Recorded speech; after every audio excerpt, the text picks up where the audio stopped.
It's 5 o'clock on a Wednesday, and it's time for A Craig and Ryan Magic Review Show. I'm Craig. I'm Ryland. And welcome back to another review show right here on Magic TV. You got the lines today, haven't you? You're on the ball.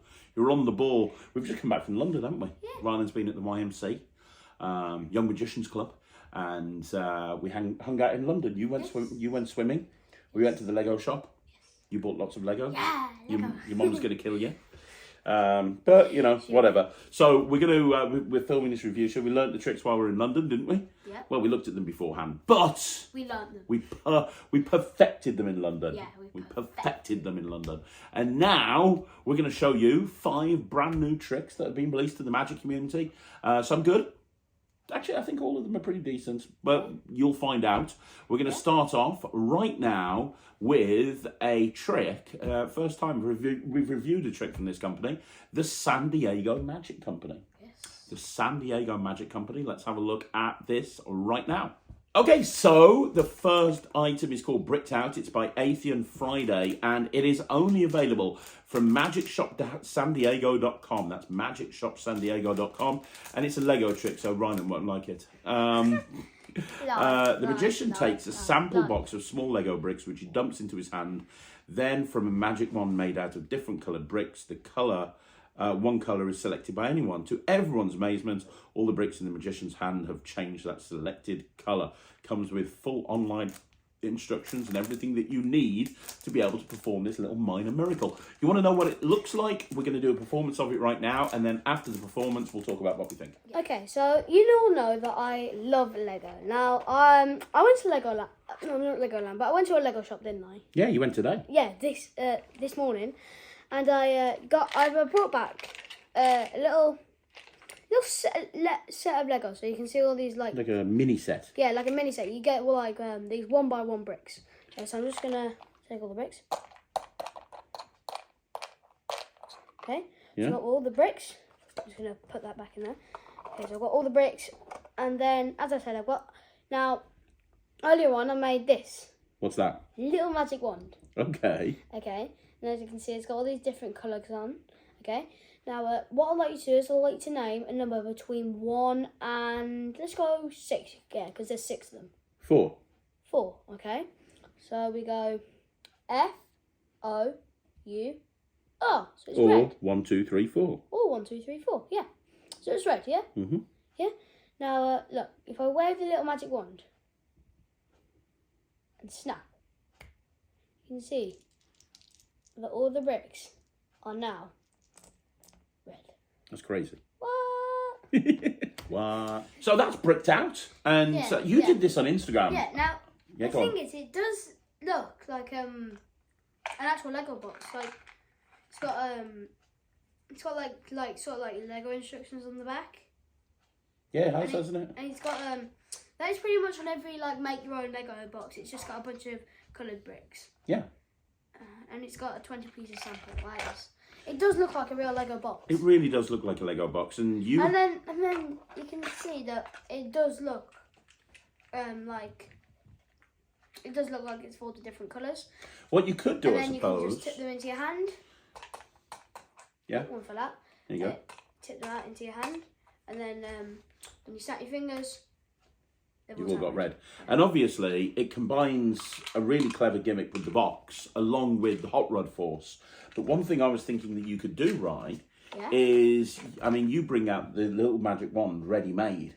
Yeah. But what you could do... You could build it up. You could build it up. You could take the bricks out and build up the magic wand, and then tip the rest out, which would be quite good fun. But yeah, I mean, it's very easy to do. It's very easy. It's like about a 10-minute tutorial, but to be honest, that's all it needs to be. Yeah.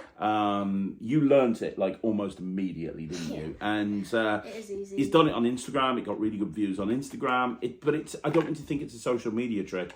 It's a trick that you could do anytime, anywhere. In fact, you said that this is going into your close-up case, right? Yeah. This is going into your close-up case, your close-up table. I love this. I think this is really good. Legos, everybody knows what Lego is. If you're an adult, you know what Lego is because you probably stepped on it when it's all around the house. If you're a kid, you definitely know what Lego is. This is a really commercial trick. It takes up no space. This is all the only space it takes up. It's about a 5-second reset.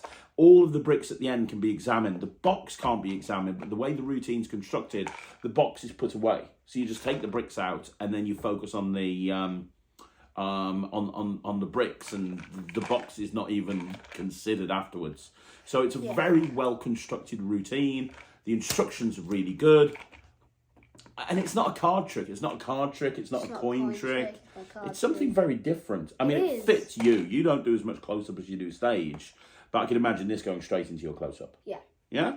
Yeah. Just super commercial. It's not the trick that you're going to do in your next magic competition to win the Close-Up Magician Award, but it is absolutely the one that you're going to do in your restaurant. It's one of those tricks that will work for kids, but it'll also work for adults. It'll work for absolutely everybody. Absolutely everybody. I love it. I'm going to give this 95%. I love it. What about you? 100.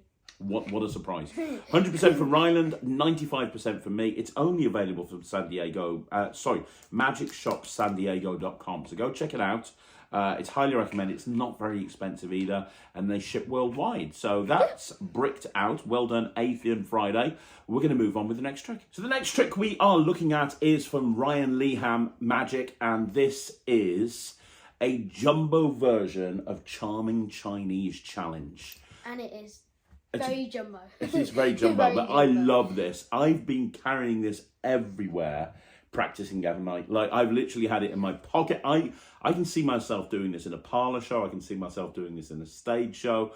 I think this is incredible. It's one of those things that I've looked at and I'm thinking, why didn't I come up with that idea? It's brilliant. It's a really good idea. Because Charming Chinese Challenge by Troy Hooser is a classic of magic.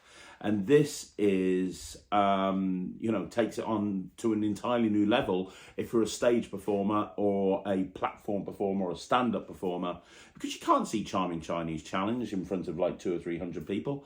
You would absolutely be able to see this. The interesting thing is it uses a different method to Charming Chinese Challenge. Charming Chinese Challenge uses an extra coin and, you're working one ahead a lot of the time. With this, there's really only 3 coins in play. And what he's done is he's taken a couple of ring and rope moves, combined it with some other very clever thinking, and created a routine that I just think is brilliant. I've been practicing it for about a week now. It's not the easiest routine in the world. It's not the most difficult, but it will take some practice to get used to the props. I'm going to do a performance to camera now so you can see what it looks like, and then we'll talk about what we think. So I have 3 coins, 3 Chinese coins, symbols on one side and randomly a fish on the other side. 3 large Chinese coins. This is traditionally done with smaller coins. I'm using bigger coins so you can see them from a distance. And I have a scarf. So a scarf and 3 Chinese coins. Now I want you to watch, because there's an old Chinese coin puzzle. And the coin puzzle is very, very simple. You take the coins, you put them onto a piece of string, or in this case a scarf, and you have to try and work out a way to get them off. Now, the key thing is you can see that they really are on there. So the question is, how do we get them off? Well, the simple answer is you use magic. I want you to watch very carefully. Do not blink for a second. The first one's the hardest one because the first one's in the middle. But if I snap my fingers, you can see that one comes right off the scarf. Now, that leaves us with 2. I want you to see. There's 2 left. Don't blink, not even for a minute. We're going to pop them to around about the middle. And this one, you will see it happen on 3. 1, 2, 3. That leaves us with one last one. Watch the final one. You can see it's on there. There's no ambiguity. There's no illusion. That final coin really is on there. But we know what's going to happen. What's going to happen is I have to try and pull it off, not by taking the ends and pulling them through, but by making it go right through the middle. And that is a miracle with a piece of scarf and 1, 2, 3 coins. Isn't that great? Yeah, it is. I How love about I it. ask you some questions? Because I didn't learn it. Well, you haven't learnt it, and the reason you haven't learnt it is because the opening move, your hands are too small. I will tell you right now, you need to be able to do a tenkai palm of a jumbo coin for the opening sequence.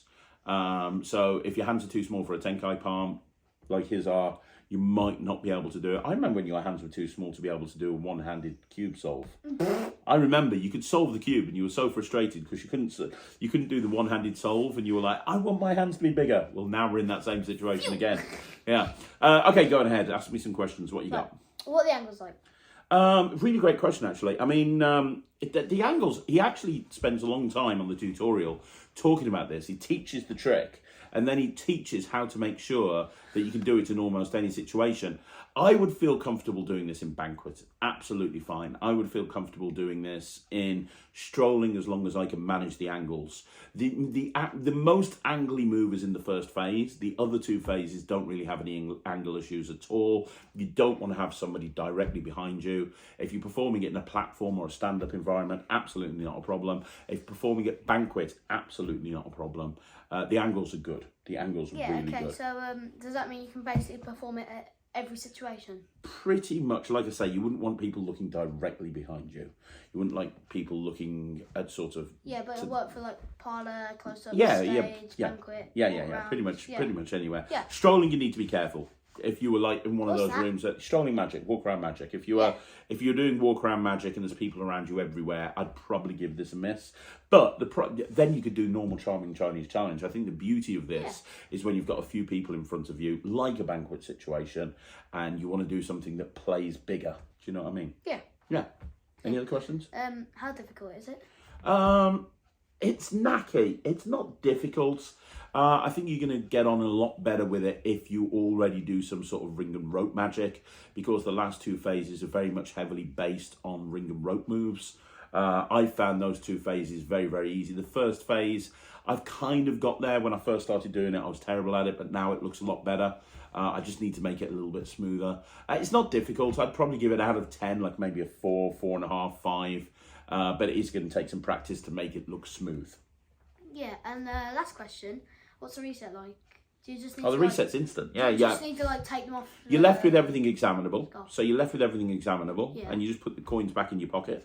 You put the scarf back in your pocket, and you reset ready to go again. And the coins fit in a side pocket or an inside pocket or a jeans pocket very, very easily. And you can put everything in one pocket, which is great for a routine that is so big in terms of how it plays that you can condense it down into one pocket. Yeah. So yeah, I mean that's a really good thing on it. The tutorial is great, just so you know. It's about a half an hour tutorial, 35-minute tutorial. He goes through performances to camera. He does 2 or 3 performances to camera. I would have liked to see a performance in front of a real audience. We didn't get that, but he did the performance to camera and he did that really well. And then he went through all of the different moves. There's also a bonus section on the download where he talks about how to do a coin appearance. So if you're doing it on stage, and this is a little bit more angly, but if you're doing it on stage, he teaches you how to make the 3 coins appear, and you actually get a jumbo coin holder with it that attaches to your belt and keeps the 3 coins held just underneath your jacket. So you can get, which is good for A, pocket management, because it's not going to take up any pocket space. And B, it means that you can steal the coins very, very easily to go into this production that he talks about.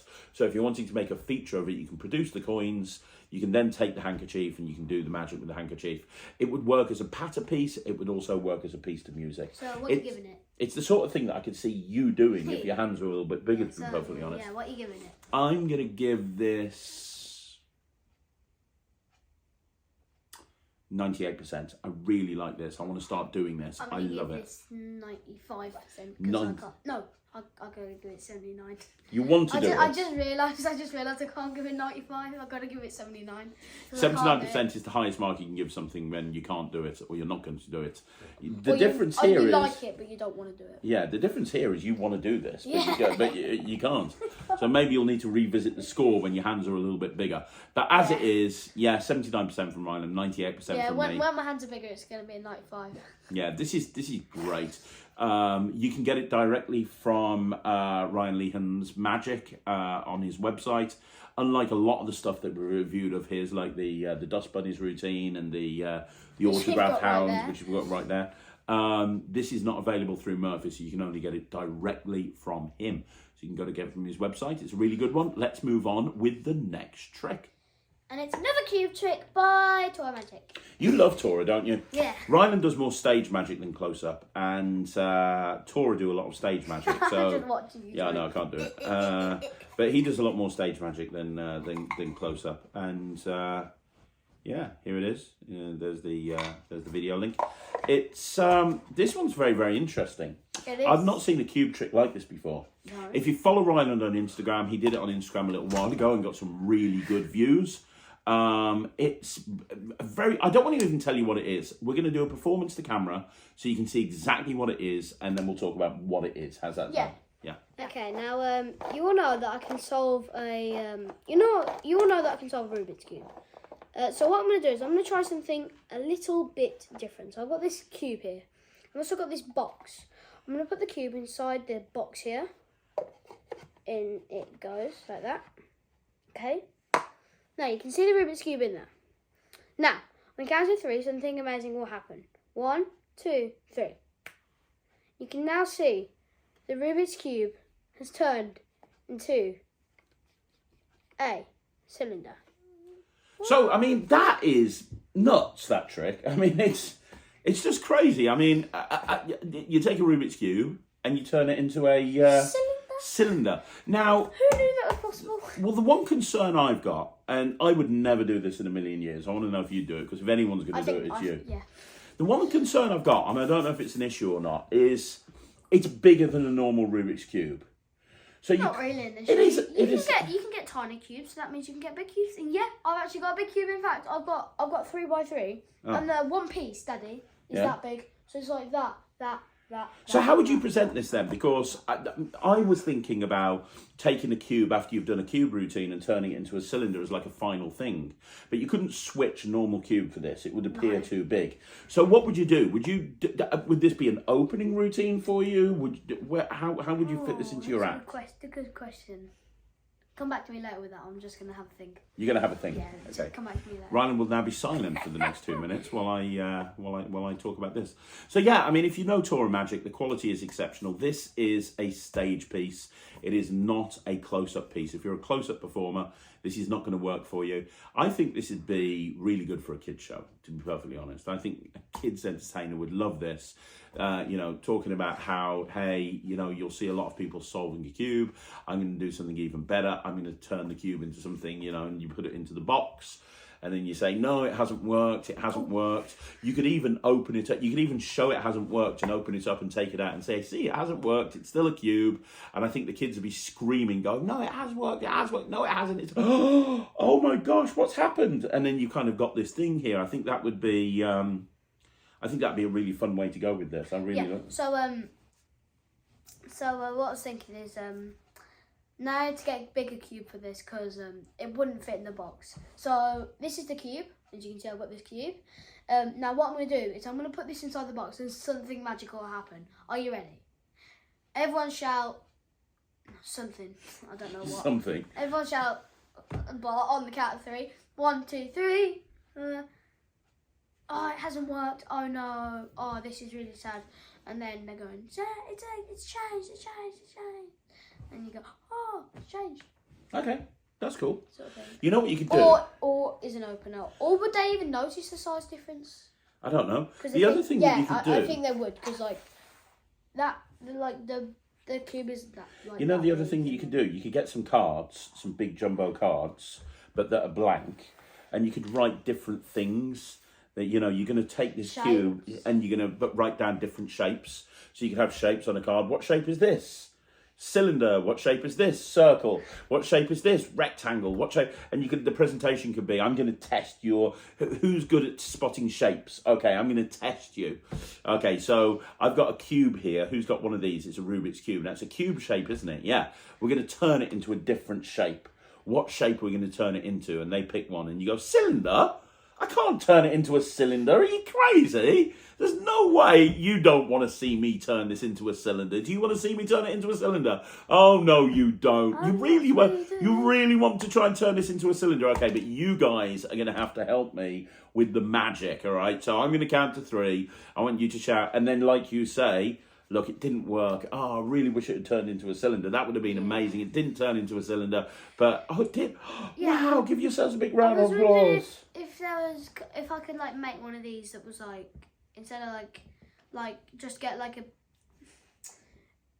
I was trying to see if I've got one there, but I haven't. So if you had a mega mixer, it's gonna sound crazy because there's like, I was wondering if you could make a giant mega mixer look like a cube on one side.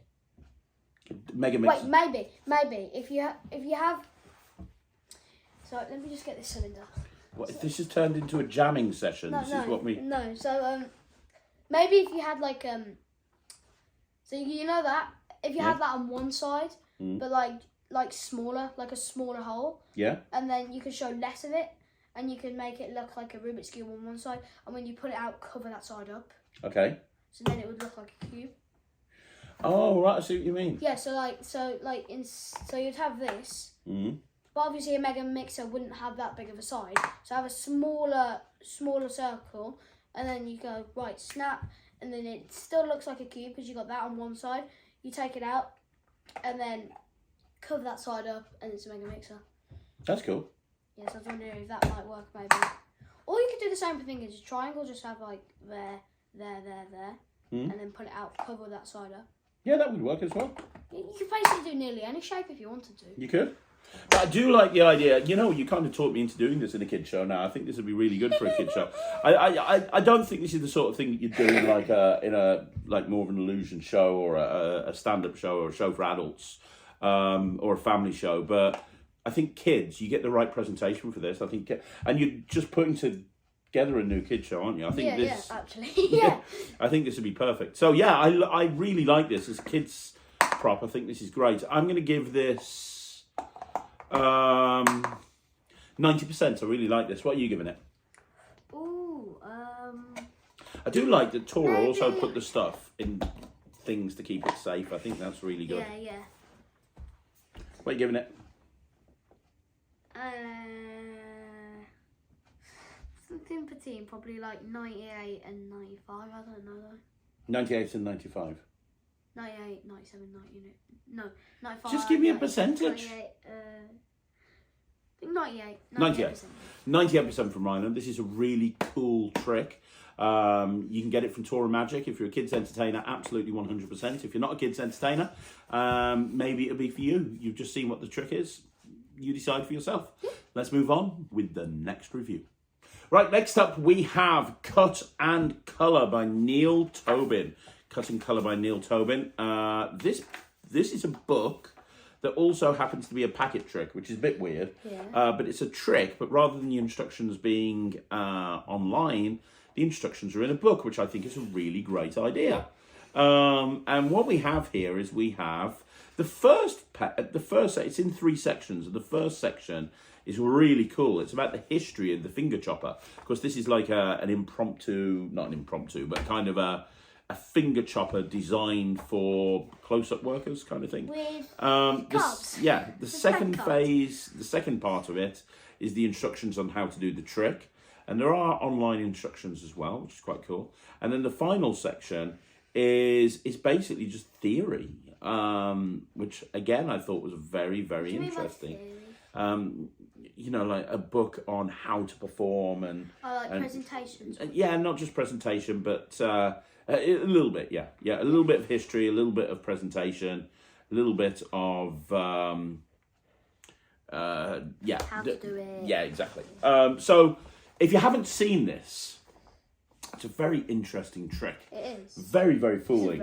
First time you saw this, you're like, oh, that's really cool. It's like doing a finger chopper, but close up.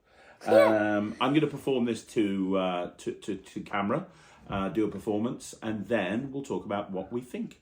So I'm going to show you an illusion. When I was a kid, there was a particular trick that I wanted. Because I'd seen all the magicians doing it on TV, and I thought if I had that trick, I would be a real magician.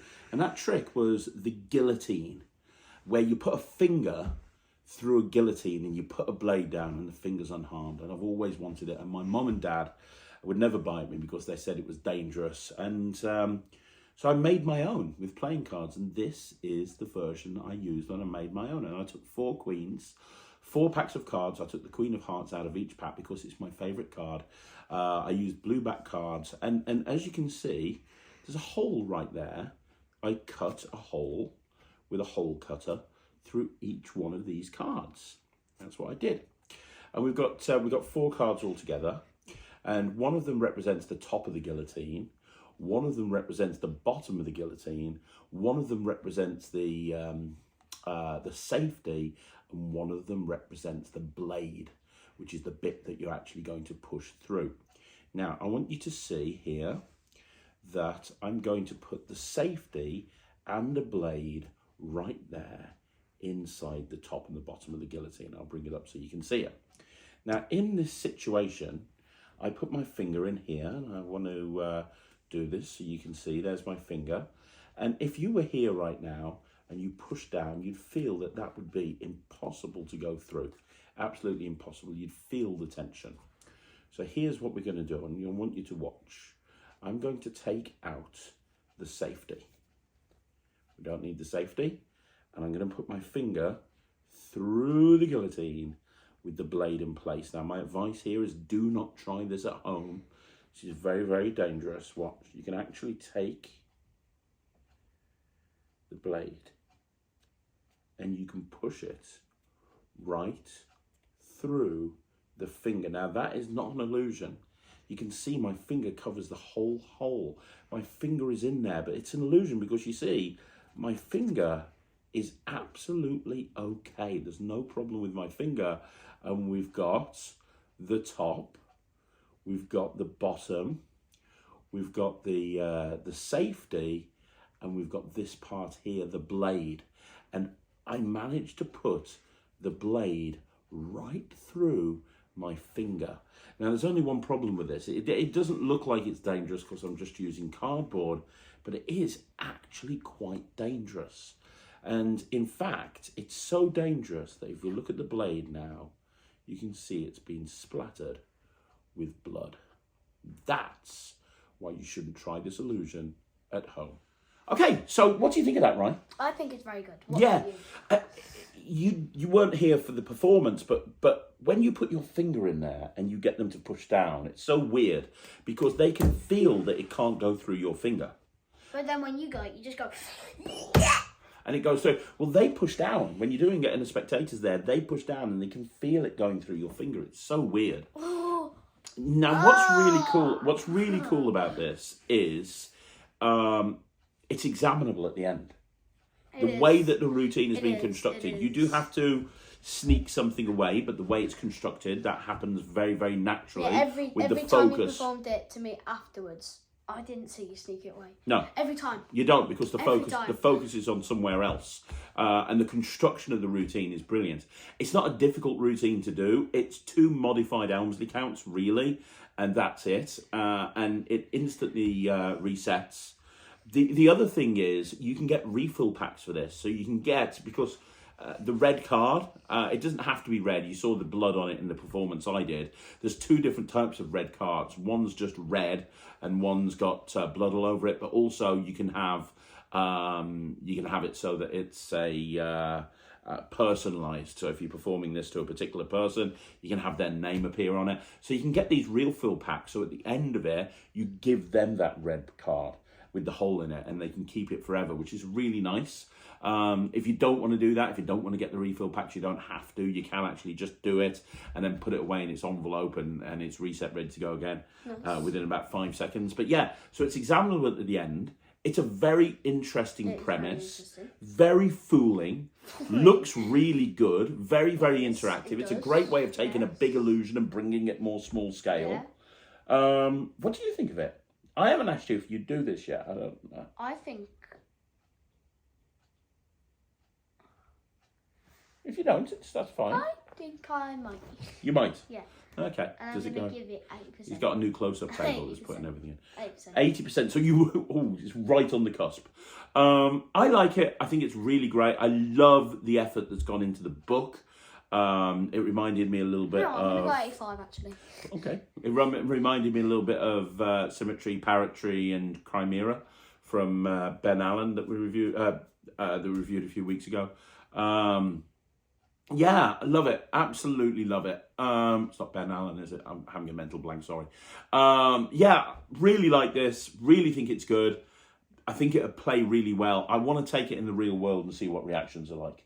I think the reactions are really good, but I think this is one of those tricks that I'm only going to know by going out and doing it. So the next step is to go out and take it out and see what people think of it. But as it stands, I really like it. I'm going to give it 90%.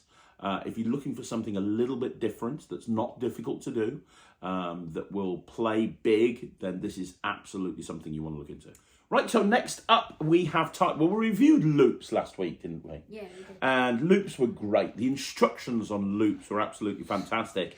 I like how it says ties, and it's got nothing to do with an actual tie. I know, right? Let's put a tie. It's actually the invisible thread elastic system. Yeah, it says the invisible elastic system. Look, we've had a few people asking us to perform this and asking us to review this, especially after we reviewed loops. We've taken these for a road test. These are as good as loops. From a quality point of view, they're as good as loops. The instructions aren't as good as the instructions that you get in Loops Legends, but in terms of the actual product, they are as good as loops. Yeah. There's no real discernible difference, other than you get more of them in a package and they're cheaper. Yeah. So I think their loops are $9.95 and these are $7.95. So for every pack of 10 that you buy, or I think it's 10, for every pack that you buy, you're saving yourself a couple of bucks, which over the course, if you use these a lot, that'll save you a lot of money. If you didn't see the review of Loops last week and you want to see a performance, Ryland's been working on a floating ring, so we'll quickly get Ryland to perform that for you. Throw a bit of music over it. We'll quickly get Ryland to perform that just so you can see the sort of thing that loops are capable of, and then we'll move on.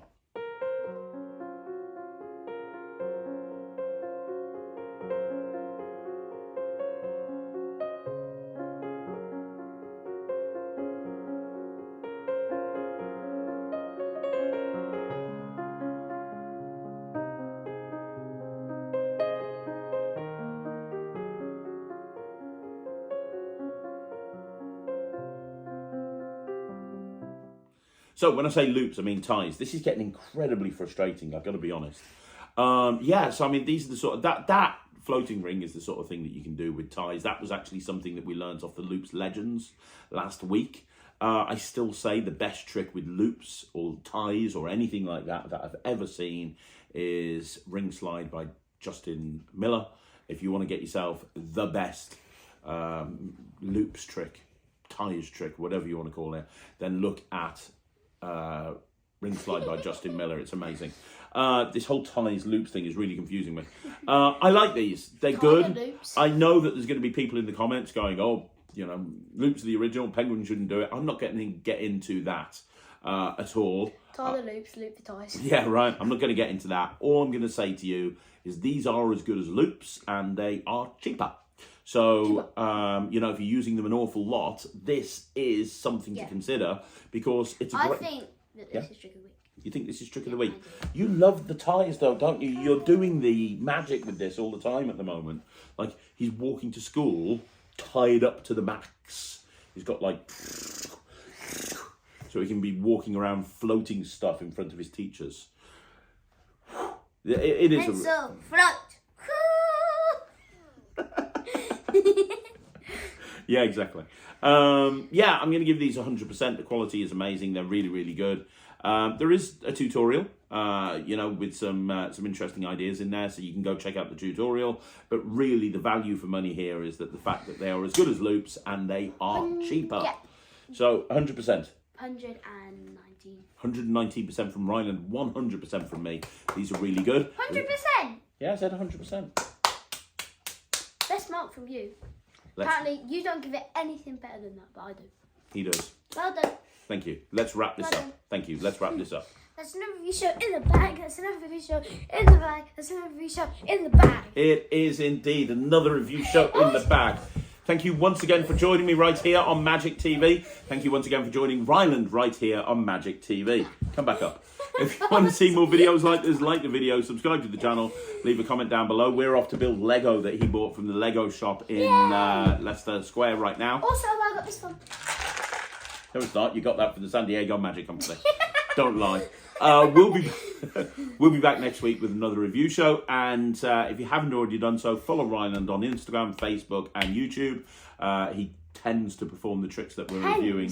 Tends to perform. Tens. You said tens. He tends to. He tends to perform the tricks on Instagram that we're reviewing. Tend to perform. 1 second. Yeah. There we go. We'll be back again next week. Don't forget, you can check out the net tricks by going to www.thenetricks.cookies. I'll be back next week. Whether he's with me or not, I don't know. Cookies. Shut up. Thanks for watching. I'm Craig. I'm Ryan. We'll see you again. Take care. Bye, everyone. Bye.